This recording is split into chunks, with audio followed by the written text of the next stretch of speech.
산과 바다가 아름답고 멋진 이유가 무엇이겠습니까? 수많은 그런 이유가 있겠지만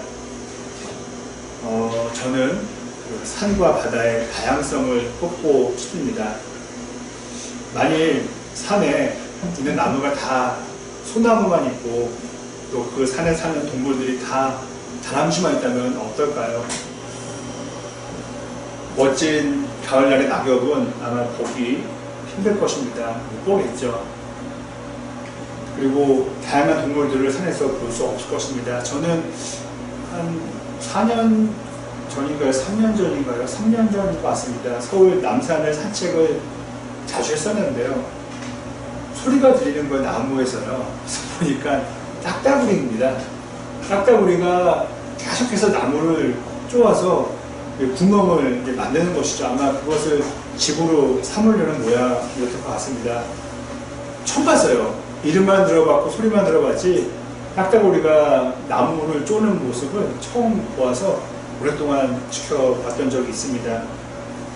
그리고 여담이지만 남산에는 꿩도 삽니다. 제가 봤습니다. 되게 놀랐어요. 지나가다가 훅 소리가 나길래 보니까는 그 수컷인가요? 네, 암컷도 같고요. 꿩도 살고 있습니다. 만일 앞서 말씀드린 대로 산에 다 다람쥐만 산다면 아마 저 같은 경우에는 산길을 걷다가 소리가 나도 안 볼 것 같아요. 뭐 다람쥐겠거니 하고 말이죠. 또 바다에 이 사는 물고기가 다 상어라면은, 상어 참 무섭긴 하지만 멋있기도 하잖아요. 남자라는 동물이죠.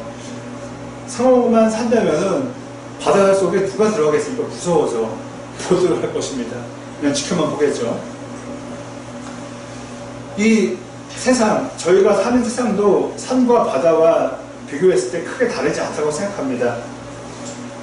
이런저런 얼굴, 이런저런 성격의 사람들이 다 함께 모여서 삽니다. 저는 요 사이에 전철을 자주 타고 다닙니다. 거의 매일 타고 다니는데요.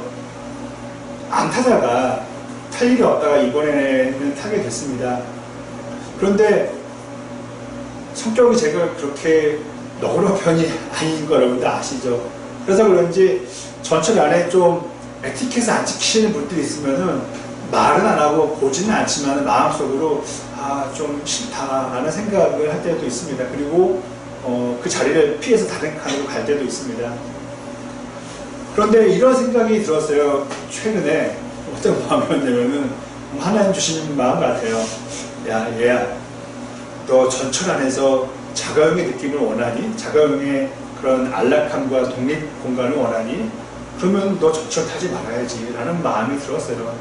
그래서 그 다음부터는요, 물론 쉽진 않지만은 그냥 그런 안 좋았던 생각을 다 접고 탑승을 합니다.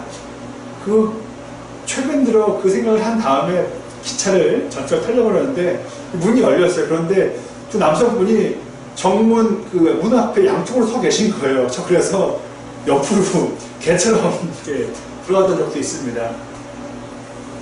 하지만 어떻습니까? 전철은 제 전용 차가 아니잖아요. 보면은 에티켓을 잘 지키는 분들도 있고 에티켓을 아예 모르고 사는 분들도 있습니다. 다 그렇게 어울려 사는 세상입니다. 여행만 해봐도 저희는 알죠. 에티켓을 잘 지키는 나라가 있는 반면에 질서가 전혀 없는 나라도 있습니다.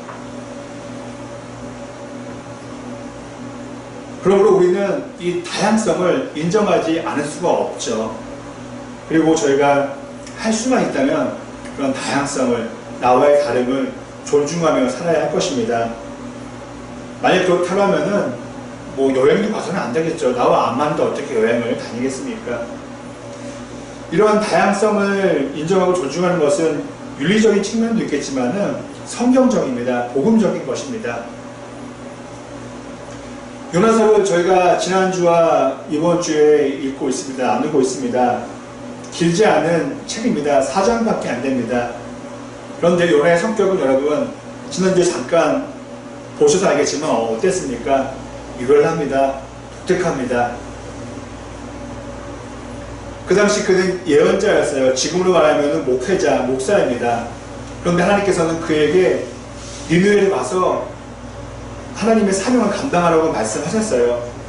저에게 고목사 이것 좀 해라고 말씀하셨죠. 그러면은 저라면은 싫어도 기도해 보겠죠. 그리고 싫어도 좀 정중하게 거절을 하겠죠. 그런데 요나는 어땠습니까? 싫어서 곧바로 스페인으로 떠났습니다. 도망간 거죠. 그냥 자기 마음대로 행동한 것이죠. 요나의 나이를 알 수 없지만 그가 예언 활동을 했기 때문에 적은 나이는 아니었을 것입니다. 그리고 하나님을 모르는 사람이 아니었습니다. 하지만 그는 자기 마음대로 행동을 했습니다. 그리고 그의 성격은 불같았습니다. 저희가 흔히 화낸다 그러잖아요. 그 화가 바로 한자어잖아요. 마음속에 있는 불을 꺼내놓는 것이죠. 그럴 때 화가 표현되고 분노가 나오는 것이죠. 저마다 다 화를 품고 살고 있죠. 그는 정말로 불같은 성격을 갖고 있어서 하나님에게 해서는 안 될 말을 했습니다. 그것은 본인의 기분이 상하니까 하나님께 이렇게 얘기한 것입니다. 이렇게 살 바에 차라리 죽고 싶어요. 예, 그는 목회자였습니다. 목사였습니다. 나이도 지극히 든 목회자였습니다. 그럼 하나님은요, 왜 많고 많은 예언자 중에서 지금 우리나라에도 많은 목회자가 있죠. 왜 요나를 통해서 니느웨의 사명을 감당케 하려고 하셨을까요? 이해가 안 되는 부분이에요. 아니, 대한민국 서울에 고목사만 있겠습니까? 수많은 목사들이 있는 것이죠. 제가 만약 하나님 저 싫어요라고 했으면은 그래 알았어. 다른 목사를 부르거나 부탁을 할게. 이러면 되시죠. 하지만은 하나님께서는 스페인으로 가는 요나를 어떻게 해서든지 붙들어다가 니느웨로 보내셨습니다. 확실한 원인이 있죠. 이유가 있죠. 그것은 하나님께서 보시기에, 인간의 눈이 아니라 하나님께서 보시기에 니느웨 사명을 가장 잘 감당한 사람이 요나라고 보셨던 것입니다. 저도 이해가 안 돼요. 하나님의 그런 행동을요. 왜 요나입니까? 왜 끝까지 요나입니까? 성경에는 그 당시 니느웨에 사는 사람들의 인구 수가 나옵니다. 여러분 몇 명이었을까요? 성경에 나옵니다. 12만 명입니다. 제가 자료를 찾아보니까 가까운 인구의 수가 보니까 경기도 하남시더라고요. 약 15만의 인구가 살고 있습니다. 지금이야 뭐 큰 인구가 아니라고 말하겠지만요, 그 옛날에 고대 국가에 12만 명이면요 엄청나게 큰 도시인 것이죠. 여러분 12만 명의 생명을 살리는 일이었습니다. 한 명의 생명은 중요한데요, 정말 천하보다 중요한데요, 12만 명은요 더할 나위 없이 중요한 생명이었고 중요한 사명이었습니다. 그렇다면 하나님께서는 정말 신중하게 결정하셔서 그 사명을 감당한 사람을 뽑으신 것이죠. 바로 요나였습니다. 그런데 요나의 성격이 문제였습니다. 앞서 말씀드린 대로 그의 성격은 불같이 강했습니다. 자기 마음대로 했던 사람이었습니다. 그가 얼마나 강했는지를 우리가 반대의 내용을 통해서 알 수가 있습니다. 여러분 좀 갑작스러운 예인데요. 잠자리가 있어요. 만약에 잠자리가 날라오는데 제가 이빨하면 혹 불면은 잠자리는 저를 피해서 다른 데로 갈 것입니다. 하지만은 큰 강아지가 있어요. 큰 강아지 저한테 달려와요. 제가 바라본다고 강아지가 피하겠습니까? 아니죠. 세게 밀쳐내야 그 강아지는 피해 갈 것입니다. 여러분, 요나는요 흔한 말로 해서는 안 되는 성격이었어요. 그냥 타일에서 될 성격이 아니었어요. 그는 큰 충격을 겪어야만 깨닫는 성격이었습니다.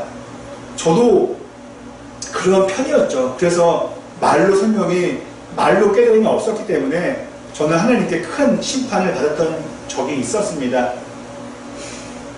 요나는 3일 동안 물고기 뱃속에 있었습니다. 이것은요 죽다가 살아난 거예요. 어느 누구도 물고기 뱃속에 있을 경험을 할 일은 없겠지만은 무엇이 있었겠습니까? 그 숨은 제대로 쉴 수가 있었겠습니까?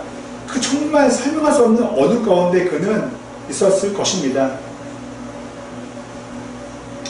그렇게 해서 그는 변화가 됐는데요.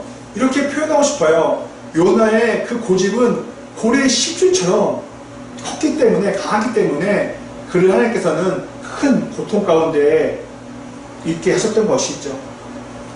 그리고 그 큰 고래의 십줄과 같은 고집을 바꾸셔가지고 강한 신령으로 변화시켜 주셨습니다.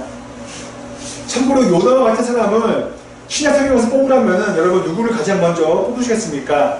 아마 대부분이 생각하는 인물이 있다면 바로 사도 바울일 것입니다. 그는요, 온 힘을 다해서 복음을 막았던 사람이에요. 사람을 죽게 했어요. 사람이 죽어가는 것을 보면서도 그는 그것을 옳게 여겼던 사람이에요. 정말 잔인하고 악랄한 사람이었죠. 요나보다 더 심한 사람이었죠. 그런데 이해할 수 없게도 하나님께서는 그 사도 바울을 부르셔가지고 복음을 전하는 사람으로 사용하셨습니다.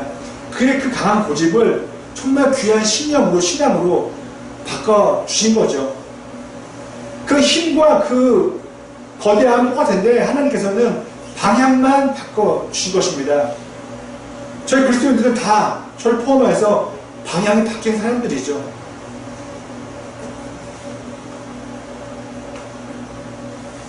자, 이제 그 죽음 가운데서 살아난 요나, 물고기 뱃속에서 살아난 요나는 깨닫고 니느웨로, 지금의 이라크로 향하게 됩니다. 그런데 좋아요. 변화가 됐어요. 그런데 요나에게는 목회자에게, 예언자에게 있어야 될 가장 중요한 것이 없었어요. 그것은 다름이 아닌 사랑이었습니다. 사랑. 그는 얼마나 나쁜 사람이었냐면요, 하나님의 말씀을 받아서 니느웨 사람들에게 얘기했어요. 여러분, 회개해야 돼요. 회개해야 돼요. 하나님 심판이 다다랐어요. 그래서 무엇입니까? 그 내용의 의미는 어떻게 해서든 그들이 회개해서 구원받아서 심판을 면하게 하기 위해서 그는 선포한 것이죠. 하나님의 말씀을요. 하지만 그의 속마음은 그러지 않았어요. 니느웨 사람들이 12만 명 살고 있는 니느웨 도시가 하나님에 의해서 심판받기를, 멸망당하게 되기를 그는 원했던 것입니다. 무엇입니까? 천세의 말을 하면서 그 마음속에는 악마의 마음을 품고 있었다는 것입니다. 그게 바로 예언자 요나의 상황이었던 것입니다. 우리는 또 하나님께 질문을 하게 됩니다. 하나님, 그렇게 죽을 가운데서 물고기 뱃속에서 살아나온 요나가 왜 다 안 변했어요? 왜 그 성격만 잠깐 변하고 그 사랑의 마음은 왜 없었을까요? 저라면 하나님께 물었을 거예요. 한 번에 변화시킬 거 그냥 다 하시지 왜 다 못하셨습니까? 이거에 대한 답은요, 뭐 정답은 아니겠지만은 모범 답안은 창세기에서 우리는 찾아볼 수 있습니다. 여러분, 하나님께서는 이 세상을 며칠 만에 다 만드셨나요? 6일 만에 다 만드셨어요. 그런데 여러분, 하나님은 어떤 분이신가요? 능력의 제한이 있는 분이신가요? 없는 분이신가요? 제한이 없는 분이에요. 하나님께서는 말씀으로 다 세상을 만드셨어요. 그렇다면은 우리의 생각대로라면은 6일에 거치실 것을 하루 만에 야, 다 만들어져! 짠! 하면 되는 거였잖아요. 하지만 하나님께서는 6일 동안 거쳐서 세상을 창조하셨습니다. 창조 또한 그렇게 시간이 필요했다면은 변화, 회심하는 것, 달라지는 것 역시 시간이 필요하다는 것을 우리는 생각해 볼 수 있다는 것이죠. 지난주도 잠깐 말씀드린 것처럼 요나가 니느웨가 아닌 이스라엘 땅에 있는 도시였던 사마리아나 예루살렘 혹은 자신의 고향으로 가서 그 회개의 메시지를 전했다면 어떻게 되겠습니까?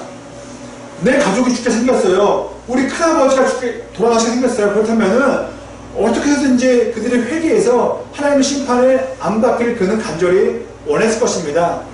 하지만은 거듭 말씀드리는 것은 그에게는 사랑이 없어서 니느웨 백성들이 멸망하기를 바랬다는 것이죠. 저와 여러분이 바르게 신앙생활을 하고 있나요? 저 고목사가 바르게 목회를 하고 있나요? 이것을 알 수 있는 방법이 하나 있습니다. 정확한 방법이 하나 있습니다. 그것은 우리 마음 가운데 사랑이 있냐는 것입니다. 사랑의 마음으로 목회를 하고 사랑의 마음으로 교회를 다니고 또 교회에서 하는 여러 가지 일들을 사랑의 마음으로 하냐는 것입니다. 그 마음이 없다면은 요나와 다를 바가 없는 것이죠. 여러분 한번 생각해 보세요. 제가 여러분들에게 사랑한다고 말씀드리고 말씀을 잘 준비했어요. 여러분 이거 하면 안 돼요. 하나님께 벌 받아요 라고 말을 하면서 집에 가는 길에 그래 벌 받으세요. 다 망하세요.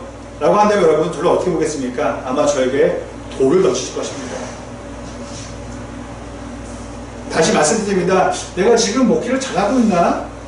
내가 지금 신앙생활 잘하고 있나? 그것은 물론 목회자에게는 내가 목회 잘하고 있나? 우리 교회 성도분들이 많이 늦었나? 그것도 중요할 거예요. 하지만 더더욱 중요한 것은 나 정말 성도님들 사랑하나?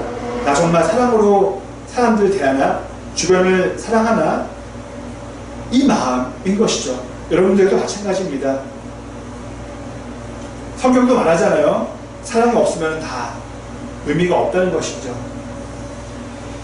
부디 죄악 가운데 있었던 니느웨 백성들, 니느웨 사람들 망해야만 했어요. 당해도 싸요 라고 생각할 수 있는 그 사람들을 향해서 하나님께서는 사랑하신 것처럼 우리가 하나님의 자녀라면은 우리도 그 마음을 품도록 노력해야 할 것입니다. 이어서 다시 본문을 보겠습니다. 얼마나 요나가 못됐냐면요, 니느웨를 나왔어요. 나와서 그는 멀찌감치 떨어져서 작은 움막이라고 하잖아요. 작은 그냥 있을 곳을 만들어 놓고 그는 니느웨를 쳐다봤어요. 왜 쳐다봤냐면요, 어떻게 망할까? 성경에 나오는 소돔과 고모라처럼 불이 떨어져가지고 니느웨가 망할까? 그런 기대를 하면서 그는 그 못된 마음으로 성도를 바라보고 있었습니다. 그때 하나님께서는 요나에게 깨달음을 주시기 위해서 한 사건을 펼쳐주십니다. 그것은 더운 날이었나봐요. 요나가 바라보고 있는데 박넝쿨이 자라게 되었습니다. 하나님께서 자라게 해주신 것이죠. 그래서 그것이 요나 머리를 다 감싸가지고 시원하게 됐어요. 아마 지금으로 말한다면은 더운 어떤 공간에 하나님께서 에어컨을 틀어주신 것이죠. 얼마나 시원하고 좋았겠습니까? 그런데 그 다음날에 되어서 하나님께서는 에어컨을 싹 빼셨어요. 그 박넝쿨이 사라지게 하셨어요. 그냥 사라진 것이 아니라 벌레가 나오게 하신 다음에 벌레가 그 인부를 좀 없앤 다음에 햇볕으로 다 그것이 사라진 것이죠. 그늘이 사라지자 더운 날씨가 되었어요. 요나는 힘들게 되었습니다. 하루 만에 그렇게 바뀐 것이죠. 그때 요나는 하나님께 분노하면서 뭐라고 얘기했냐면은 제가 처음에 읽어드린 말씀처럼 하나님 차라리 죽고 싶어요 라고 이야기를 했습니다. 여러분 이거 성경책이지만 너무 웃긴 내용이에요. 초등학생도 이러진 않을 거예요. 갑자기 더워졌다고 죽고 싶다고 얘기하는 건 말이죠. 오늘 보면 요나 4장을 보면요, 요나는 3번이나 말해요. 자기 마음에 안 든다고 하나님 차라리 죽고 싶어요. 차라리 죽고 싶어요. 차라리 죽고 싶어요. 이게 어찌 예언자의 모습이었겠습니까? 그런데 참 신기한 것은 하나님께서는 요나의 성격과 요나의 신앙을 다 아셨기에 그를 이해해 주셨습니다. 만약 제가 하나님이었으면은, 나쁜 하나님이었으면은, 그래 나도 지쳤다. 너 예언자 하지 마. 너 차라리 그냥 그래 죽어. 죽으려면 죽어. 그렇게 했을 것 같기도 합니다. 저였으면 말이죠. 하지만 하나님께서는 그렇게 하지 않으셨습니다. 그를 다 이해해 주셨습니다.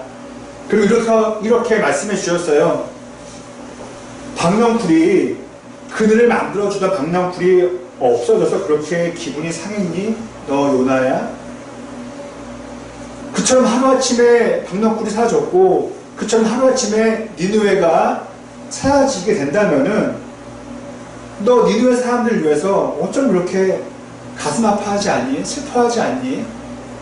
이런 메시지를 그에게 전해주신 것입니다.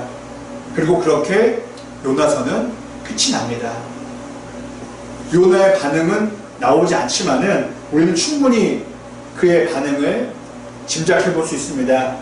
큰 물고기 뱃속에 들어갔다가 변화된 요나는 분명히 박넝쿨 사건을 통해서 그는 변화되었을 것입니다. 이제 말씀을 마치고자 합니다, 여러분. 제가 요나서를 봤어요. 여러분, 물고기가 중요하겠습니까? 뭐 태풍이 중요하겠습니까? 박넝쿨이 중요하겠습니까? 그것은 그냥 주변적인 것들이라고 말할 수 있습니다. 저희가 정말 해야 될 것은 저와 여러분 모두가 요나를 바라보시고 요나를 불러주신 하나님을 본받아서 하나님의 그 넓은 마음으로 사랑을 우리도 실천해 가야 할 것입니다. 그래서 주변에 있는 우리 가족 가운데 있는 우리 회사 가운데 있는 우리 가령 교회 가운데 있는 우리 공동체 가운데 있는 요나와 같은 일을 우리도 이해해주고 받아주어야 할 것입니다. 하나님은 요나를 버리지 않으셨어요. 요나 그렇게 따지듯 정말 말도 안 되는 말을 해도 하나님께서는 그를 훈계하시긴 했지만 그를 떨쳐내지 않으셨습니다. 어떻게든 요나를 변화시키기 위해 하나님께서는 노력하셨습니다. 그리고 우리가 하나님의 마음을 닮아서 그 요나와 같은 사람이 있다면은 그의 변화를 위해서 우리는 기도해야 할 것입니다. 또한 저와 여러분 가운데 요나에게 있었던 좋지 못한 모습이 있다면은 하나님의 도우심으로 신앙심으로 우리는 좋게 변화되기 위해서 노력해야 할 것입니다. 사람의 힘으로는 너무 어렵잖아요. 하나님 도우심이 필요합니다. 하나님 도우심은 무엇입니까? 하나님의 영이신 성령의 충만 그 자체입니다. 하나님의 영으로 우리가 충만하게 되면은 우리는 어떻게 됩니까? 우리의 마음과 우리의 모든 행동과 생활 습관이 하나님처럼 바뀌게 됩니다. 그것은 다른 말로 거룩하다라고 말하죠. 그럼 어떻습니까? 제가 아주 온 몸 전체를 하얀 옷을 입었어요. 그렇다면은 어디 좀 먼지 묻을 만한 곳에 제가 안 갈 거예요. 하얀 옷이 묻으면 안 좋아질 수 있으니까요. 무엇입니까? 우리 가운데 성령으로 충만해지게 되면은 하나님의 마음으로 가득해지게 되면은 우리는 바꾸지 말라 그래도 내가 싫어서라도 내가 부끄러워서라도 우리는 자연적으로 바꾸려고 노력하게 됩니다. 그리고 더 마지막으로 요나도 그랬듯 고래의 뱃속, 아니 죄송합니다. 큰 물고기죠. 큰 물고기 뱃속에 들어갔어요. 죽었다가 살아났어도 그는 한 번에서 변하지 않았어요. 맞잖아요? 그에게는 시간이 필요했습니다. 마찬가지로 우리 모두가 변화되기를 바라고 다른 누군가가 변화되기를 바란다면은 우리는 시간을 두고 그 변화의 때를 기다려야 할 것입니다. 하나님처럼 말입니다. 요나처럼 말입니다.